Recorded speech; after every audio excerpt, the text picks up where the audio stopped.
જી અને ગુજસેટની તૈયારી કરો મારી સાથે. ગણિત આવડશે 100%.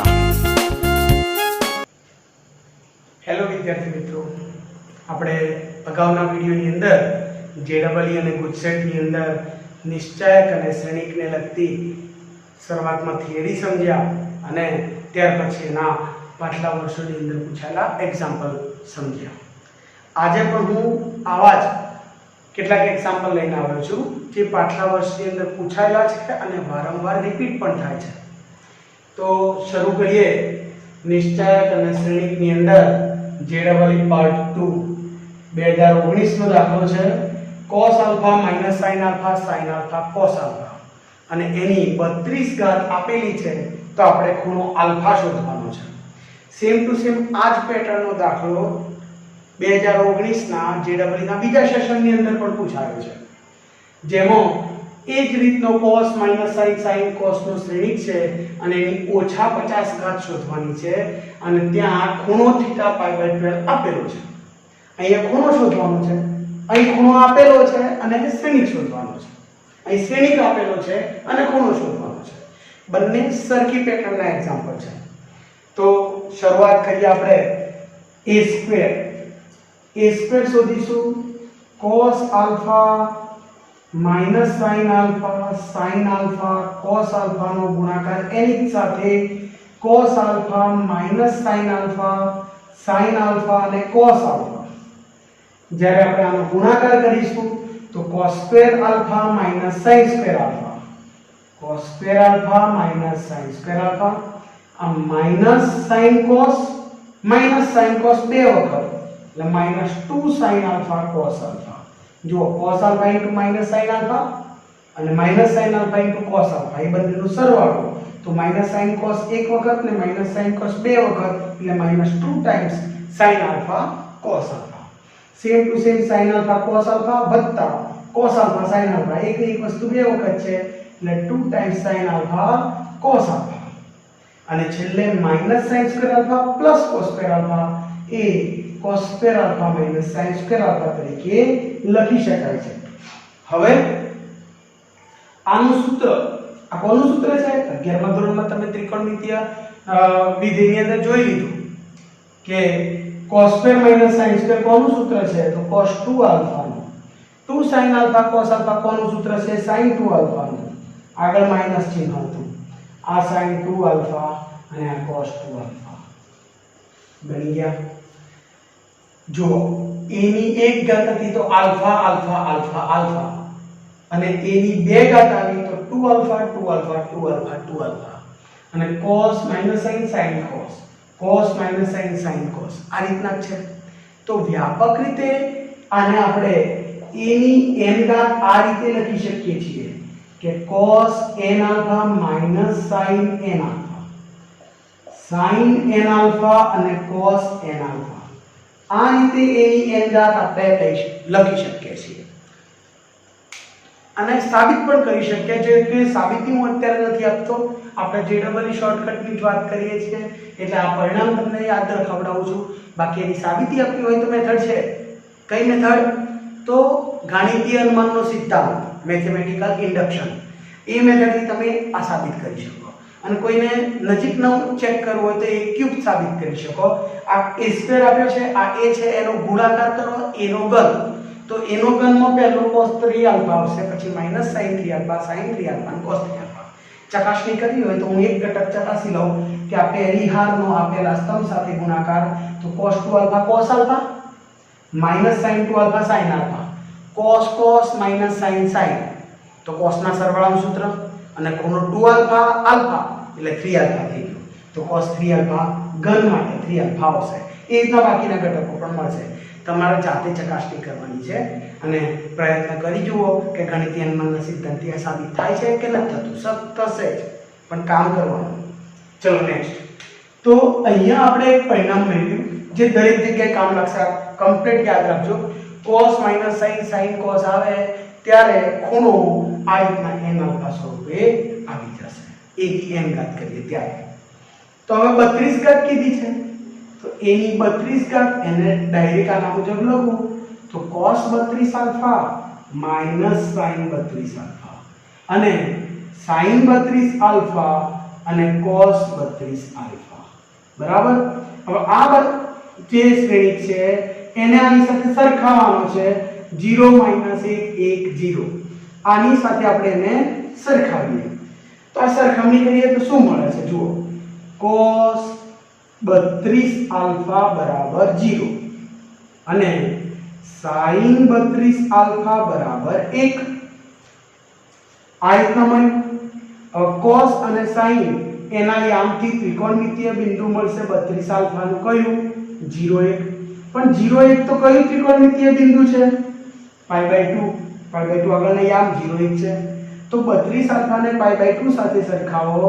32 આલ્ફા બરાબર π/2 એટલે આલ્ફા બરાબર π/32 નીચે આવે એટલે 64. આપણો જવાબ આવી ગયો ડી. બરાબર. તો એ જ રીતે આપણે આ દાખલાની વાત કરીએ છીએ. આની અંદર a ની -50 ઘાત શોધવાની કીધી છે. a ની -50 ઘાત તો આપણે n બરાબર -50 મૂકી દો તો આપણને શું મળશે cos -50 થીટા sin -50 થીટા પછી sin -50 થીટા અને cos -50 થીટા. બરાબર. આ રીતે આપણે n ની જગ્યાએ -50 મૂકી દીધા. શું મળે તો આ કિંમત થઈ ગઈ પણ માઈનસ છે એ બહાર કાઢો. cos -50 થીટા એ તો યુગ્મ વિધેય હોવાથી cos 50 થીટા જ કહેવાય અને આ માઈનસ બહાર આવશે એટલે sin 50 થીટા પ્લસ થશે. આ માઈનસ બહાર આવશે એટલે માઈનસ sin 50 થીટા થશે અને આ માઈનસ cos યુગ્મ હોવાથી 50 થીટા જ થઈ જશે. તો આપણને તો મળી ગયું એની -50 ઘાત. ક્યાંથી લાવ્યા તો એની n ઘાત પરથી લાવ્યા. ઓકે. તો હવે 50 થીટાની કિંમત શોધી કાઢો. થીટા π/12 આપ્યો છે તો 50 થીટા એટલે 50 π/12. હવે 25 π/6 મળ્યા તો શું બનશે 6 નો ગુણક 24 π થશે એટલે છૂટું પાડો તો 4 π + π/6. કયું ચરણ દેખાય છે પ્રથમ ચરણ. પ્રથમ ચરણમાં તો cos અને sin બધું ધન જ છે એટલે cos 50 થીટાની કિંમત π/6 જેટલી cos π/6 જેટલી એટલે કેટલી √3/2 અને sin 50 થીટા તો sin π/6 કેટલી 1/2. તો આપણો જવાબ આવી જશે એની -50 ઘાત બરાબર cos 50 થીટા એટલે √3/2 sin 50 થીટા એટલે 1/2 sin 50 થીટા એટલે -1/2 અને cos 50 થીટા એટલે +√3/2.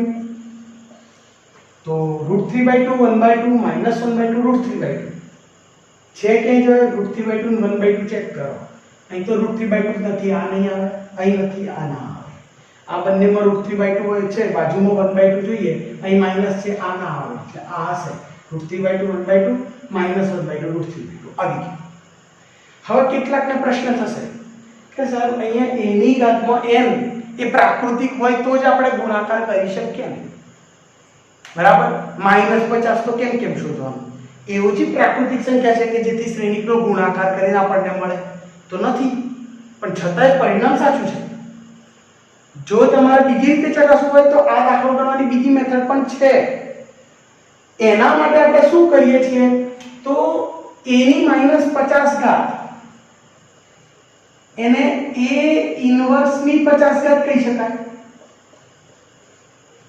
a ઇન્વર્સ ની 50 ઘાત કહી શકાય અને a ઇન્વર્સ ની 50 ઘાત છે એ શોધવા માટે આપણે આ શ્રેણીનો ઇન્વર્સ શોધીએ તો ઝડપથી નિશ્ચાયક a શું થાય cos² - sin² એટલે 1 અને એનો એડજોઇન્ટ શોધો તો એ શું મળે તો એડજોઇન્ટ મળશે અગ્રવિકર્ણની અદલાબદલી cos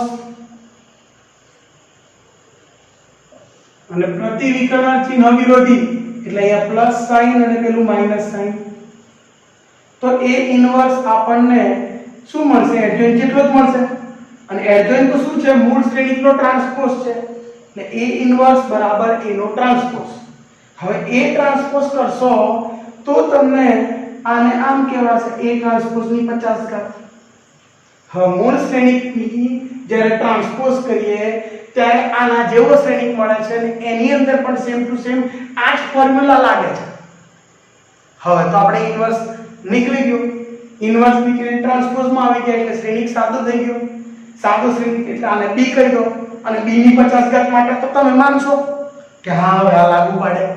તો આપણે પહેલામાં એવું જ કર્યું. બરાબર? તો B ની 50 ઘાત એ આના સ્વરૂપે જ લખી શકાય, પણ એમાં મૂળ શ્રેણિક બદલાઈ ગયું છે cos sin sin cos, અને એનો જ્યારે a સ્ક્વેર કરો તો તમને શું મળશે જુઓ, cos સ્ક્વેર ઓછા sin સ્ક્વેર એટલે એના જેમ જ cos 2 થીટા મળી ગયું. બરાબર? એટલે આનો જ્યારે a ટ્રાન્સપોઝ નો વર્ગ કરશો તો આના જેમ જ મળશે સેમ ટુ સેમ, પણ ચિહ્ન માઈનસ અહીં રહેશે, જે અહીં હતું એ અહીં આવી જશે. એટલે મેથડ સેમ ટુ સેમ જ છે. અને હવે આપણે વ્યાપક રીતે યાદ રાખો, ક્રોસ નથી કરવું કે ઘાતમાં પૂર્ણાંક ઘાત હોય તો પણ આ શ્રેણિક માટે n અંદર ડાયરેક્ટ ગુણી શકાય છે. તો પછી ઇન્વર્સ શોધવાની કોઈ માથાકૂટ જ નહીં અને સીધું એની -50 ઘાત આ રીતના લખીએ એટલે દાખલો ઝડપથી થઈ જશે. ઓકે? તો આનો સ્ક્રીનશોટ લઈ લો. આપણે આ ઇન્વર્સ વાળા ભાગની જરૂર નથી, જે હું કાઢી નાખું છું, પછી તમે સ્ક્રીનશોટ લઈ લો. થાય છે ખરું એ રીતના, એની સાબિતી પણ છે. ઓકે? ગણો ચલો.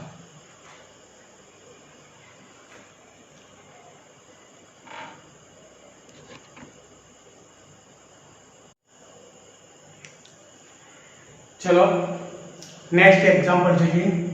એમાં આ જે દાખલો છે એ આપણે અગાઉના વિડિયોની અંદર જે થિયરી ભણાવેલી એ થિયરીના આધારિત દાખલો છે. જોઈએ. આ જે ત્રિચર સુરેખ સમીકરણ સમમિતિ આપી છે જેને અનન્ય ઉકેલ છે, એટલે દાખલો સિમ્પલ લાગે છે. અનન્ય ઉકેલ ક્યારે હોય દરેકને ખ્યાલ હશે હવે તો, કે નિશ્ચયક નોટ ઇક્વલ ટુ 0. કયો નિશ્ચયક? તો સહગુણકોથી બનતો નિશ્ચયક એ નોટ ઇક્વલ ટુ 0. એટલે 1 plus alpha beta 1, alpha 1 plus beta અને 1, અને અહીંયા આલ્ફા બીટા અને 2.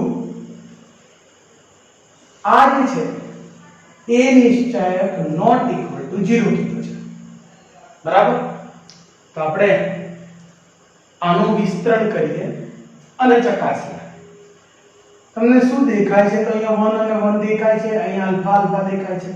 તો હું આને આલ્ફા વડે ગુણીને આમાં ઉમેરું, માઈનસ આલ્ફા વડે ગુણીને ઉમેરું તો 2 આલ્ફા નીકળી જશે, અને આની અંદર માઈનસ બીટા વડે ગુણીને ઉમેરું તો આ બીટા પણ નીકળી જશે. એટલે નિશ્ચયક થોડુંક સરળ બનશે. આપણે એ રીતના ક્રિયા કરી શકીએ. બરાબર? અને એમ ન કરવું હોય તો એક બીજી રીત છે. શું? તો ત્રીજી જે હાર છે એને માઈનસ વડે ગુણી પહેલામાં અને બીજામાં ઉમેરી દો, એ પણ ચાલશે. આપણે બેમાં જે કરવું એ થાય. તો આપણે બીજી ક્રિયા કરીએ કે r1 tends to r1 minus r3 અને r2 tends to r2 minus r3. ત્રીજી હારને પહેલા અને બીજા બંનેમાંથી બાદ કરીએ તો શું બને છે? આલ્ફા નીકળ્યો એટલે 1, બીટા બીટા ગયા 0, 1 માઈનસ 2 માઈનસ 1, આલ્ફા આલ્ફા ગયા 0, બીટા બીટા ગયા 1, 1 માઈનસ 2 માઈનસ 1, અને આલ્ફા બીટા 2 આના બરાબર આ not equal to 0. Not equal to 0 આપેલું છે આપણે. હવે આનું વિસ્તરણ કરી નાખીએ. શું મળે છે? 1 ની સાથે 2 માઈનસ માઈનસ પ્લસ બીટા, અને માઈનસ 1 ની સાથે 0 minus alpha not equal to 0. હવે આનું સાદુરૂપ આપીએ તો 2 plus beta plus alpha not equal to 0. એટલે alpha plus beta not equal to -2. આ શરત છે. તો આની અંદર જેટલા પણ આલ્ફા અને બીટાની જોડ લઈએ કે જે જોડનો સરવાળો -2 નથી થતો એ બધા આલ્ફા બીટા માટે સમીકરણને અનન્ય ઉકેલ છે તેમ કહેવાય.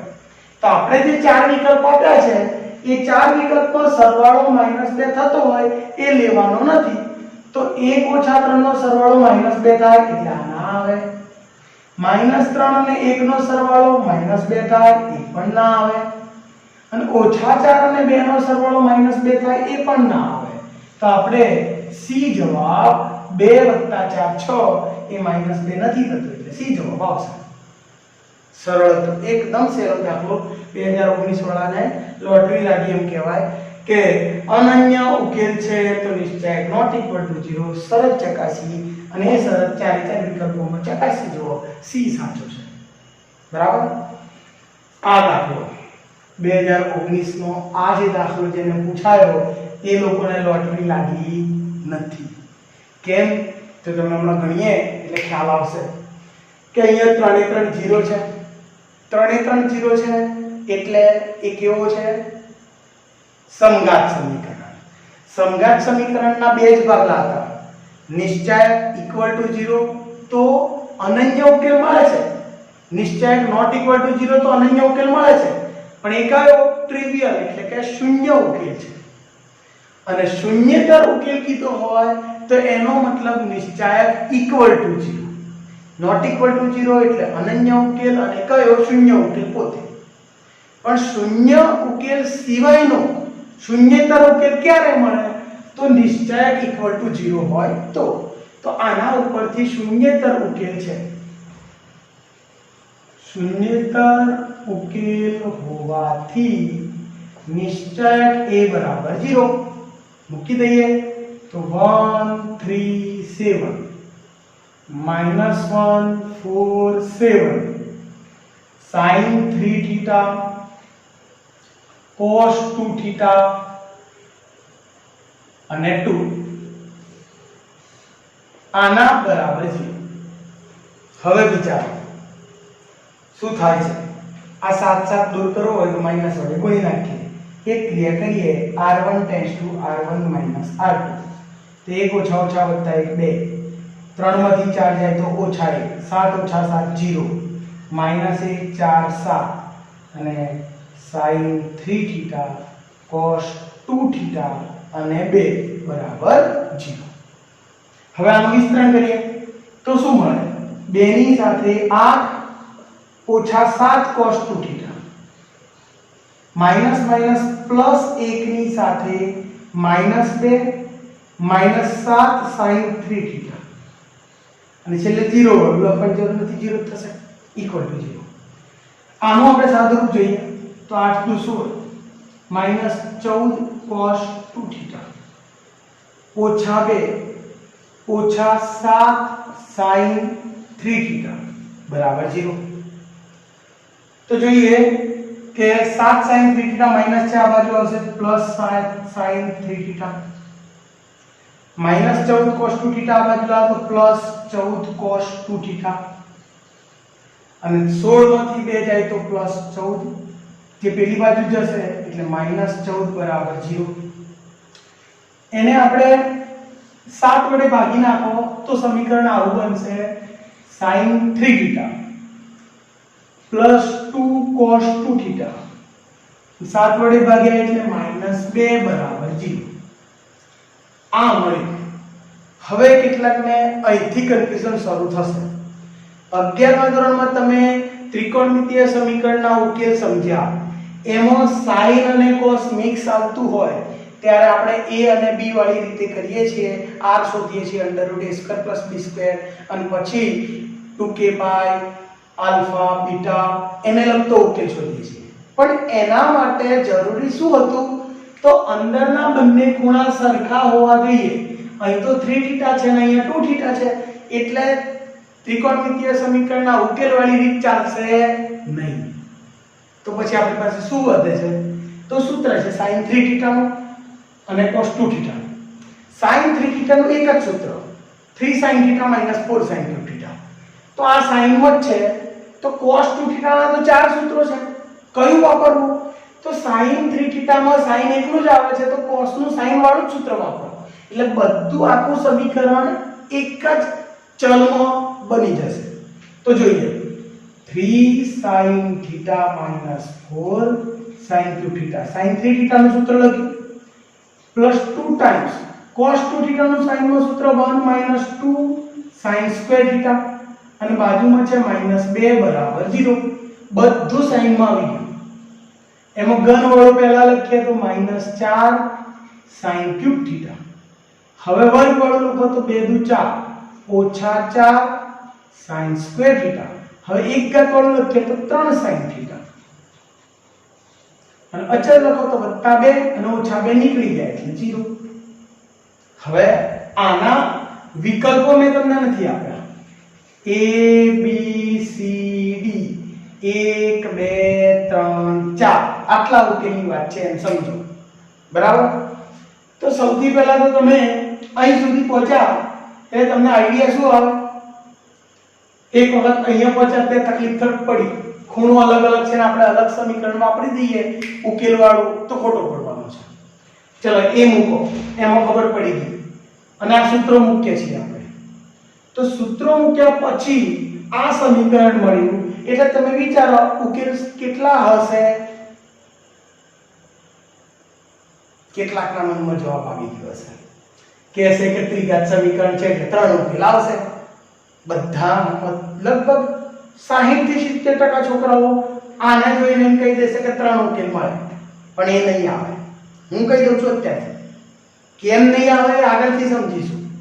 પણ 3 ત્રિઘાત સમીકરણ છે એટલે 3 ઉકેલ લાગે ખરું પણ આવતા નથી. તો શું કરીએ? તો સૌથી પહેલા ઓછા sin θ કોમન કાઢો એમાંથી. તો અંદર વધે 4 sin square θ plus 4 sin θ. sin કાઢ્યો છે બા અને અહીંયા માઈનસ કોમન કાઢ્યો છે -3 બરાબર 0. તો એક sin θ બરાબર 0 કે આનું સમીકરણ 4 તારી -12 -12 ના હવે મારે બીજેથી +4 આવે તો એ આવું થશે 4 sin સ્ક્વેર પ્લસ 6 sin ગણા નથી ખબર પડતી એટલે આખું લખું છું -2 sin -3 બરાબર 0. તો અહીંયા એક ઉકેલ છે sin θ બરાબર 0. આના અવયવ પડ્યા તો આમાંથી 2 sin કોમન કાઢો અને આમાંથી -1 કોમન કાઢો તો 2 sin θ -1. અંદર વચ્ચે 2 sin θ + 3 2 sin θ + 3 તો 2 sin θ + 3 બરાબર 0. તો એક વસ્તુ જોઈ લો કે sin θ ની કિંમત 0. sin θ ની કિંમત 0 ક્યારે થાય? 0 અથવા પાઈ. પણ ઓપન 0 થી પાઈ કીધું છે એટલે θ બરાબર 0 પણ નથી આવવાનો પાઈ પણ નથી આવવાનો એટલે આ શક્યતા તો નીકળી ગઈ. એટલે હવે તમે આના ઉપર ફોકસ કરો. એની અંદર ફોકસ કરીએ છીએ તો sin θ ની એક કિંમત મળે છે 1/2 અને આના પરથી sin θ ની કિંમત મળે છે -3/2. પણ -3/2 એટલે -1.5 -1.5 sin θ નો વિસ્તાર તો ક્લોઝ -1 થી +1 છે અને આપણે એમ કે નાનું થયું એટલે આ પણ આવશે નહીં. તો જો sin θ 0 નીકળી ગયું, sin θ -3/2 પણ નીકળી ગયું એટલે sin θ બરાબર 1/2. હવે વિચારો જવાબ કયો હશે? કેટલા? 1 મળે, 2 મળે, 3 મળે, 4 મળે? તો જો 3 તો નથી જ મળતો, ક્લિયર થઈ ગયું. તો હવે બરાબર ગણાએ જવાબ આપ્યો હશે કેટલો? 1 બરાબર.